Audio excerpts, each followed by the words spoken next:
Neste jogo de futebol está em campo a cúpula da Igreja Universal do Reino de Deus. No intervalo do jogo, o bispo Edir Macedo reúne os seus pastores e ensina as táticas para iludir o povo. Nós vamos agora, Infelizmente. ajudar na obra de Deus, honrar o Senhor e tal. Assim, sabe? Como humilde. Não pode ser assim, você tem que chegar e se impor. Ó, pessoal, você vai ajudar agora na obra de Deus. Se você quiser ajudar, amém. Se não quiser ajudar, Deus vai mandar outra pessoa para ajudar, amém. Entendeu como é que é? Se quiser, bem, se não quiser, que se dane. Ou dá ou desce. Entendeu como é que é? Agora, É isso aí. onde você tá abrindo assim? É, porque aí o povo vê coragem em você. O povo tem que ter confiança no pastor. O povo tem que ter confiança. Se você mostrar aquele xoxo, né? Aquela maneira xoxa, o povo não vai confiar em você. Você tem que ser o super-herói do povo. Exatamente, você tem que ser o super-herói. Ó, pessoal, nós vamos fazer isso aqui, é o grande desafio. O valente, o macho. É agora. Eu fiz isso. Eu peguei a Bíblia. Oh, Deus, usa essa palavra, então joga no fora aí. Acaba a Bíblia. Lá mesmo, joguei a Bíblia assim. Jogou nos Estados Unidos, No chão, assim, na televisão também. Esta gravação foi feita pelo pastor Carlos Magno, dissidente da Igreja Universal do Reino de Deus. Quando houve esta reunião em Salvador há 5 anos, o pastor Carlos Magno era um dos homens mais ligados ao bispo Edir Macedo. O pastor Carlos Magno ficou 10 anos na Igreja Universal. Foi substituto do bispo Edir Macedo na direção-geral da igreja em São Paulo. Aqui, ele aparece pregando para uma multidão ao lado do bispo Macedo. Por que o senhor saiu da Igreja Universal do Reino de Deus e decidiu denunciar o bispo Edir Macedo? Porque a Igreja Universal do Reino de Deus, ela se caracteriza por 2 períodos distintos. O primeiro período, dos seus primeiros 8 anos de vida, quando ela era uma igreja absolutamente espiritual, seguia uma linha, toda ela voltada para os ensinamentos bíblicos. E um segundo período, quando ela passou a ser uma igreja detentora de um poder financeiro, quando o bispo Edir Macedo descobriu o poder que o dinheiro traz, e aí desviou-se dessa conduta espiritual e passou a dirigir a igreja de uma maneira absolutamente mercantilista. As reuniões, como essas imagens provam, já não eram mais aquelas reuniões espirituais, cuja preocupação era a vida espiritual do povo, os milagres que Deus operava naquela época, mas a preocupação passou a ser tão somente sobre a arrecadação e como arrecadar cada vez mais. Então isso chama atenção. Pô, esse aí briga com Deus mesmo. Esse aí, entendeu? Cuidado, hein? Aí o que o pessoal, peraí, não vem como fala. Aí vem o pessoal, pô, então tem aqueles que são tradicionais. Ih, esse é um falso profeta. Esse vai ser amaldiçoado.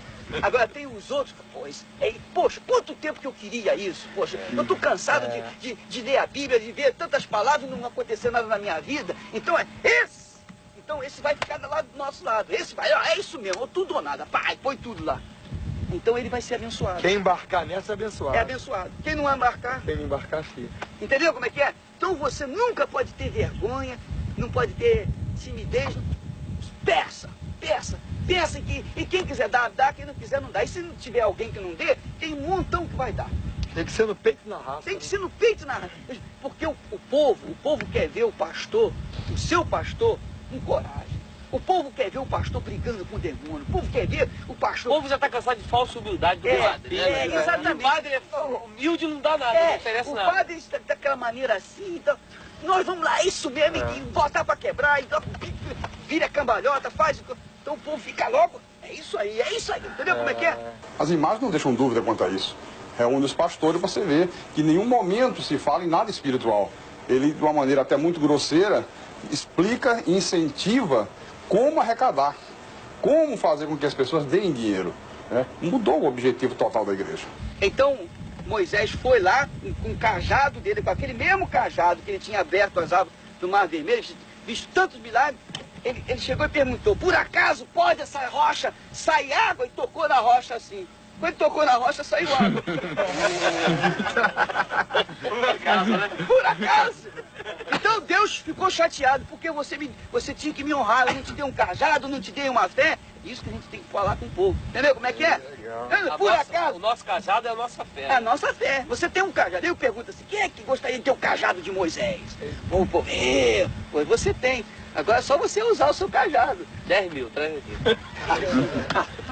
Entendeu como é que é? É a fé. Agora, uma coisa, ontem eu notei. Beleza. Todo envelope que vinha muito pedido, vinha pouca oferta. É isso aí. Isso eu já notei muito. Porque o povo que faz muito pedido e dá pouca oferta, mostra que precisa muito. Ele precisa muito porque dá pouca oferta. Você está entendendo? Porque ele ajuda pouco, ele precisa muito. E que o envelope que tem pouco pedido é o que tem mais oferta. Por quê? Porque ele é um cara abençoado, ele não está precisando muito, ele só tem mais para agradecer. Todos concordam porque esse espírito de mercantilismo passou a ser uma constante dentro da igreja. A gente poderia Igual fazer o o seguinte também, para dar oferta, para dar envelope em branco. Se a pessoa não bota nome, não bota endereço, não bota nada. O pedido vem no coração e a oferta vem no branco. Aproveita e envelope. Coisa boa.